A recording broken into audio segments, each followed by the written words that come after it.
Hi, everyone. Welcome to BookFest 2021, sponsored by SCLO Library. I'm Delozier. I write suspense novels and short stories that span several genres, including noir, thrillers, mysteries, and the occasional sci-fi story as well. Today, instead of doing a reading from one of my novels, I've decided that I'm going to answer one of the most common questions that I get asked. There are two questions that come up every time I participate in a writing conference. The first is always, where do you get your ideas? And I've addressed that in the past in different interviews and things like that. So today I'm going to focus on question number two, which is, of all the things you've written, what's your favorite? Now, choosing your favorite is a lot like choosing your favorite child. As you can see, I've had 4 different books that have been published. I have a 5th that I'm trying to sell right now called The Photo Thief. And I've published several short stories, including in 2 anthologies, the most recent of which was Writers Crushing COVID-19, which was designed as a charity anthology to help support artists struggling during the COVID-19 pandemic. I would encourage you to check that out on Amazon because all of those proceeds do go to charity.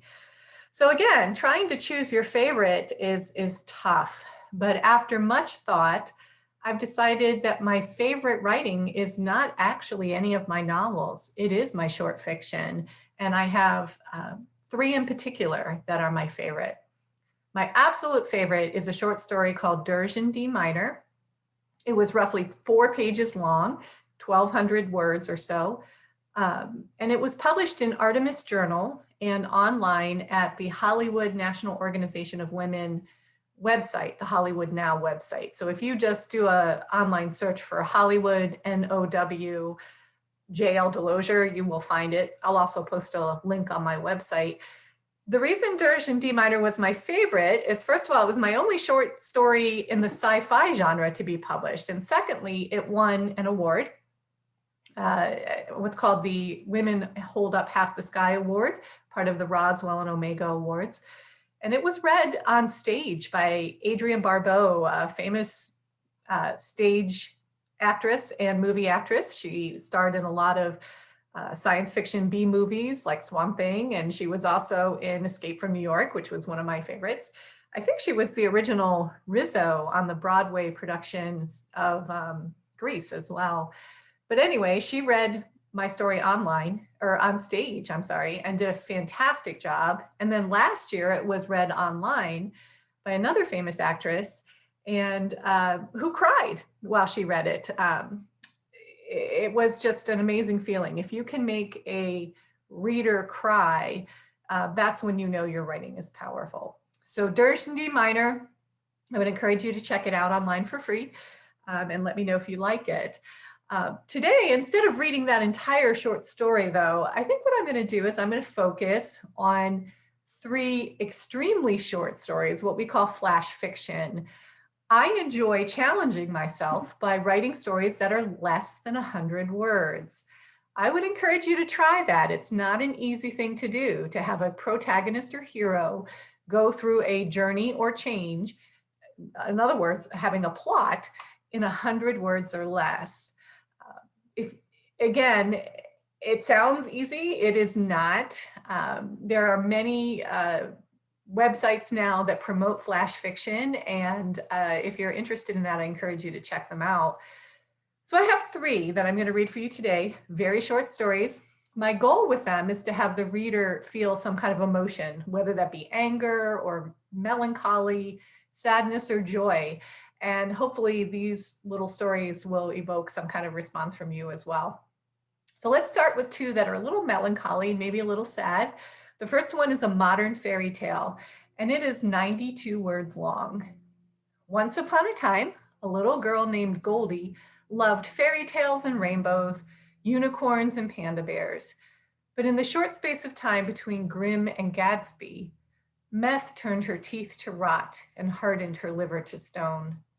Papa Bear broke the bank on rehab. Mama huffed and puffed tough love. Baby brother pleaded with God. Goldie's wake was held at Grandma's house in the hood. The fairy tales are ghost stories now, spoken in hushed tones at reunions far and wide. And they all lived unhappily ever after. Story number 2 is called What's Left, and it deals with the effects that athletes, particularly boxers, have from the brain injury that they sustain during football tackles and knockouts in boxing. Let's see what you think about this one. Her son pummeled his way to the top of the boxing world, pounding his opponent's noses and egos to pulp with his trick left and a lightning right. He was a southpaw, a joy to watch in the ring, which he circled like a bloodthirsty beast stalking its prey. He bobbed, he weaved, he fell, like all boxers do. One knockout too many, one warning too few. Her son was a southpaw, but now he uses both hands to drink from a sippy cup. Even so, the liquid trembles. She feeds him with her left hand. Mama's a southpaw too. And because I don't want to end you on a melancholy note, I'm going to read one last brief story, slightly longer than the rest, still less than 200 words. And I believe it's optimistic and joyful. See what you think. It's called The Key to Today. Today, the homeless vagrant gazed into the Grand Hotel's elegant glass-enclosed lobby. From the alley, his alley, he'd watched them put the finishing touches on 3 months of renovations. Last week, burly men delivered sleek new furniture. Yesterday, a woman arranged tall vases of orchids, as willowy and as lovely as she. Today, a housekeeper polished the object of his desire. Today, he scrambled from his cardboard box and, blinking in the harsh afternoon light, stumbled into a businessman at the hotel's revolving door. The man thrust him aside. "Get a job, asshole." He'd been called many names over the years: bum, druggie, the family disgrace, and he'd owned them all, but not today. Memories long extinguished had been reborn. He staggered through the lobby to the gorgeous baby grand piano and collapsed on its burnished bench. Like a tentative new lover, he coaxed the ivory keys to life.